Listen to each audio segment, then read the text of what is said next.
আবাস যোজনার ফাইনাল লিস্টে যাদের নাম আছে তাদের আগামীকাল থেকে ডকুমেন্টস বা কাগজপত্র ভেরিফাই করার কাজ শুরু হয়ে যাবে। এখন প্রশ্ন হচ্ছে যে এই ডকুমেন্টস ভেরিফিকেশান কিভাবে হবে? এক্ষেত্রে কি অফিসাররা বাড়িতে বাড়িতে এসেও ভেরিফাই করবে, না আপনাকে অফিসে গিয়ে করাতে হবে? তো বন্ধুরা, আপনারা সকলেই জানেন যে গত কয়েকদিন আগেই রাজ্যের সমস্ত জেলার অফিসিয়াল ওয়েবসাইটে আবাস যোজনার লিস্ট প্রকাশিত হয়েছে এবং সরকারের তরফ থেকে একটা সময়সীমা দেওয়া হয়েছিল যে আপনি যদি যোগ্যতা বা আপনি যদি নিজেকে বঞ্চিত এবং যোগ্য মনে করেন যে আবাস যোজনায় নাম আসেনি, তাহলে আপনি আবেদন করতে পারবেন এবং অভিযোগ করতে পারবেন। তো বন্ধুরা, এখন সেই সমস্ত কাজ শেষ হয়ে গেছে। এখন ফাইনাল লিস্টে যাদের নাম আছে তাদের ভেরিফাই শুরু হয়ে যাবে। মোবাইলের মাধ্যমে, ওটিপির মাধ্যমে ভেরিফাই হবে এবং অফিসে গিয়ে ভেরিফাই হবে। তো বন্ধুরা, আজকে আমরা এই ভিডিওতে জানবো যে আবাস যোজনার এই ভেরিফাই করতে আপনাদের কতদিন সময় দেবে এবং কোথায় গিয়ে আপনারা ভেরিফাই করবেন এবং কোন জেলার আবাস যোজনার টাকা সবার প্রথমে ছাড়বে। তো বন্ধুরা, আপনারা নিজের নিজের জেলার নামটা কমেন্ট করে অবশ্যই জানাবেন। আপনাদের জেলার তথ্য পেলে আপনাদের সাথে শেয়ার করব। সেই সঙ্গে বলে রাখি, ভিডিওটি যদি ভালো লাগে অবশ্যই লাইক করে দেবেন, আর আপনি যদি এই চ্যানেলে নতুন হন চ্যানেলটি অবশ্যই সাবস্ক্রাইব করে দেবেন। সরকারের তরফ থেকে এই নথি যাচাই বা আপনার ডকুমেন্টস ভেরিফাই কিভাবে হবে এবং কবে থেকে শুরু হবে সমস্ত তথ্য এখানে প্রকাশ করা হয়েছে। তো বন্ধুরা দেখুন, আবাস উপভোক্তার কাছে নথি যাচাইয়ের বার্তা শীঘ্রই। জেলা প্রশাসনের এক শীর্ষ আধিকারিক বলেন, প্রতিটি সংসদ ধরেই নথি যাচাইয়ের কাউন্টার করা হবে। আবাস প্রকল্পের খসড়া তালিকা প্রকাশের পরে নিয়ম অনুযায়ী গ্রামসভা হয়েছে বৃহস্পতিবার। নথি যাচাইয়ের প্রশিক্ষণ শেষের পথে। সব ঠিক থাকলে আগামীকাল রবিবার বা তার পরের দিন থেকেই বাংলার বাড়ি প্রাপকদের কাছে নথি যাচাইয়ে সংশ্লিষ্ট ব্লক বা পঞ্চায়েতের যোগাযোগ বার্তা যাবে। অর্থাৎ বন্ধুরা, কাল রবিবার এবং বা তার পরের দিন থেকেই যাদের নামে বাড়ি আছে তাদের মোবাইলে একটা মেসেজ যাবে। নবান্ন সূত্রের খবর, জানা যাচ্ছে সমীক্ষায় খসড়া তালিকা প্রকাশের পরে প্রথম পর্যায়ে ৭৯,২৬৬ জনের কাছে বার্তা যাবে। জেলা প্রশাসনের এক শীর্ষ আধিকারিক বলেন, প্রতিটি সংসদ ধরেই নথি যাচাইয়ের কাউন্টার করা হবে। আধারের সঙ্গে সংযোগ রয়েছে সেই মোবাইল নম্বর বা মোবাইল নিয়ে যেতে হবে বার্তা প্রাপকদের। নথি যাচাইয়ের পরে মোবাইলে ওটিপি যাবে। তাহলে বন্ধুরা, এখানে কিন্তু ওটিপি যাবে, সেই সূত্র ধরে অনলাইনে মুচলেখা জমা দিতে হবে।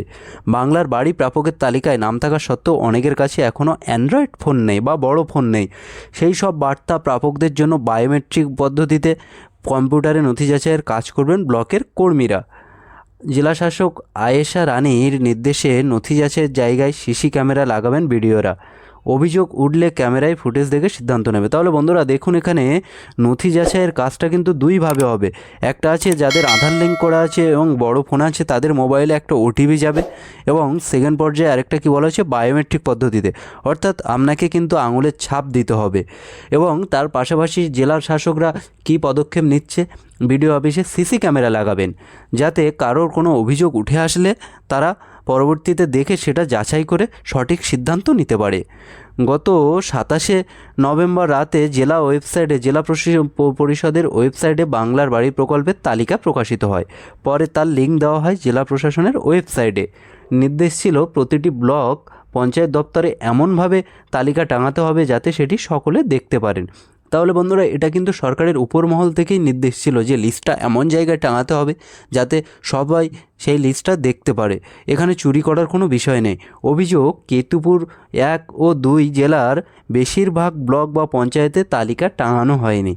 বিভিন্ন জায়গায় চুপি চুপি গ্রামসভা ডাকা হয়েছে। রায়না, ভাতার, পূর্বস্থলীর মতো কয়েকটি পঞ্চায়েতে গ্রামসভা হয়েছে প্রকাশ্যে। সেসব জায়গাতে তালিকা নিয়ে ক্ষোভ দেখিয়েছেন বাসিন্দারা। তাহলে বন্ধুরা, এটা স্বাভাবিক, অনেক অযোগ্য ব্যক্তির নাম তাদের সামনে উঠে এসছে এবং যেসব জায়গায় সবার সামনে লিস্ট টানানো হয়েছে এবং মিটিং করা হয়েছে সেক্ষেত্রে সবাই অভিযোগ জানানোর সুযোগ পেয়েছে। কিন্তু এই কেতুপুর 1-2 এখানে কিন্তু লিস্টটা সবার সামনে টানানো হয়নি, যার জন্য সেখানে অভিযোগ থেকেই যায়। প্রশাসন সূত্রে জানা যায় যে পূর্ব বর্ধমানে ১,৮৩,৬০৭টি বাড়ি সমীক্ষার আওতায় ছিল। সমীক্ষার পরে ১,৩৩,৯৯৮ জনের নাম খসড়া তালিকায় ছিল। সেখান থেকে ৭৯,২৬৬ জনের ফোনে নথি যাচাইয়ের বার্তা পাঠাবে জেলা।